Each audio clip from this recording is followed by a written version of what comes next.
Hello বন্ধুরা, প্রিয়া ইপসা কিচেনে তোমাদের সবাইকে স্বাগত। আজকে তোমাদের সাথে শেয়ার করলাম সিমইর পায়েসের রেসিপি। তোমরা অনেকেই অনেক রকমভাবে বানিয়ে থাকবে, একবার আমার মতন করে বানিয়ে দেখো, এর স্বাদ মুখে লেগে থাকবে।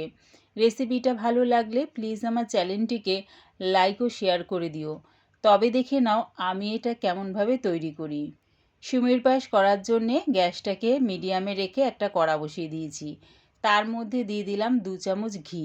ঘিটা মেল্ট হয়ে গেলে এর মধ্যে দিয়ে দিলাম 1 মুঠ অর্ধেক কাজু আর 1 মুঠ কিশমিশ। কাজু আর কিশমিশটা হালকা করে ভেজে নেব। কাজু আর কিশমিশটা হালকা করে ভাজা হয়ে গেলে এবারে দিয়ে দিলাম 50 গ্রামের মতন সিমুই।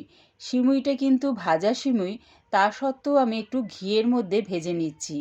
সিমুইটা যদি ঘিয়ে ভাজা হয় দেখবে এর স্বাদ দ্বিগুণ মাত্রায় বেড়ে যায়।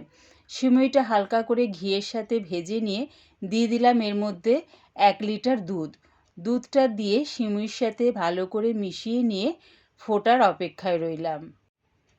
দুধটা ফুটে গেছে, এবারে এর মধ্যে দিয়ে দিলাম স্বাদ অনুযায়ী চিনি। তোমরা কতটা মিষ্টি খেতে পছন্দ করো সেই অনুযায়ী চিনিটা ব্যবহার করো। এবারে দিয়ে দিলাম 2টো ছোটো এলাচ ভেঙে। সব কিছু ভালো করে মিশিয়ে নিয়ে সিমুইটা সেদ্ধ হওয়ার অপেক্ষায় রইলাম। সিমুইর পায়েস করতে কিন্তু খুব একটা বেশি সময় লাগে না।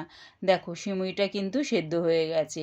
এই রকম পাতলা অবস্থায় কিন্তু নাবিয়ে নেব। সিমুই ঠান্ডা হয়ে গেলে বেশ একটু জমে যায়। রেডি হয়ে গেছে আমার সিমুইর পায়েস। একবার আমার মতন করে সিমুইর পায়েস বানিয়ে দেখো, দারুণ খেতে লাগে। পুরো রেসিপিটা দেখার জন্যে প্রিয়া ইপসা কিচেনে থেকে তোমাদের সবাইকে অনেক ভালোবাসা রইল। সিমুইর পায়েসের রেসিপিটা ভালো লাগলে প্লিজ আমার চ্যানেলটিকে সাবস্ক্রাইব করে দিও।